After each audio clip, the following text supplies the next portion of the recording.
मराठा आंदोलक मनोज जरांगे यांना अंतरवली सराटीमधून विरोध केला जात आहे। अंतरवली सराटीच्या ग्रामस्थांनी मनोज जरांगे यांना अंतरवली सराटीमध्ये उपोषण करू नका असा इशारा दिलेला आहे। यासाठी गावातील ग्रामस्थांनी संबंधित कलेक्टर ऑफिसला जाऊन अर्ज देखील दाखल केला।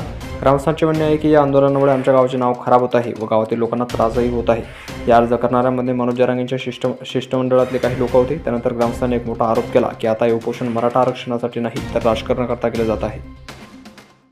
11 महिने झाले आंदोलन चालू आहे। त्याच्यात 9 महिने झाले अंतरवलीमध्ये आंदोलन चालू आहे। आंदोलन जे अगोदर चालू होतं ते आरक्षणासाठी चालू होतं।